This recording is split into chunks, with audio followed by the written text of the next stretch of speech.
गोंदिया जिल्ह्याच्या अर्जुनी मोरगाव तालुक्यातील धान उत्पादक शेतकरी संघातर्फे शेतकऱ्यांच्या विविध प्रलंबित मागण्यांसाठी जिल्हाधिकाऱ्यांना निवेदन देण्यात आले। मागण्या पूर्ण न झाल्यास 15 एप्रिलपासून तहसील कार्यालयासमोर बेमुदत साखळी उपोषण सुरू करण्यात आला आहे।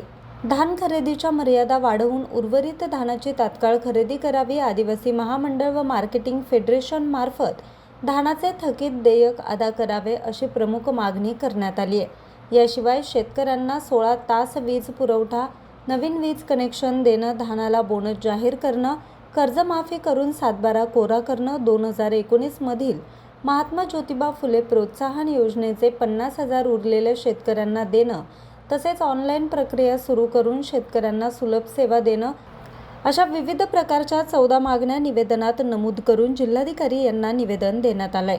मात्र त्यावर कोणतेही निर्णय न घेतल्यानं तहसील कार्यालयासमोर आंदोलन करून देखील प्रशासनानं कोणताही ठोस निर्णय घेतला नाही। त्यामुळे प्रशासनानं तात्काळ सकारात्मक निर्णय न घेतल्यास आंदोलन अधिक तीव्र करण्यात येईल, अन्यथा रास्ता रोको, रेल रोको करण्याचा इशारा देण्यात आलाय। आज आम्ही 15 एप्रिलपासून तहसील कार्यालय अर्जुनी मोर यांच्या समोर साखळी उपोषण, बेमुदत साखळी उपोषणाला बसलेले आहोत। यानंतर आम्ही 9 तारखेला जिल्हाधिकारी यांना निवेदन दिलं होतं।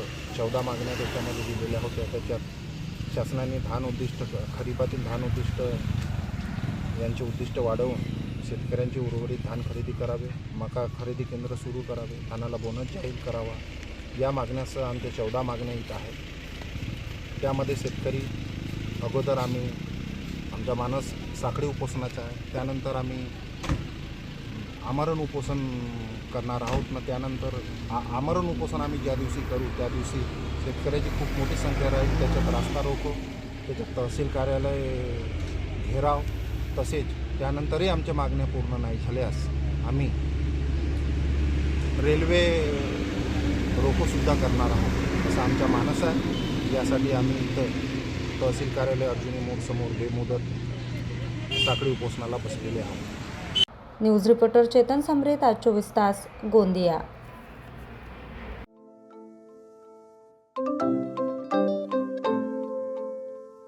नवनवीन आणि ताज्या घडामोडींसाठी आज 24 तास सबस्क्राईब करा। त्याचबरोबर बेल आयकॉनवर क्लिक करा आणि मिळवा आमच्या बातम्यांच्या नोटिफिकेशन्स। तसेच आज 24 तासची प्रत्येक बातमी आपल्याला कशी वाटली हे कळवा, लाईक करून, कमेंट करून आणि आमच्या बातम्या शेअर सुद्धा करा।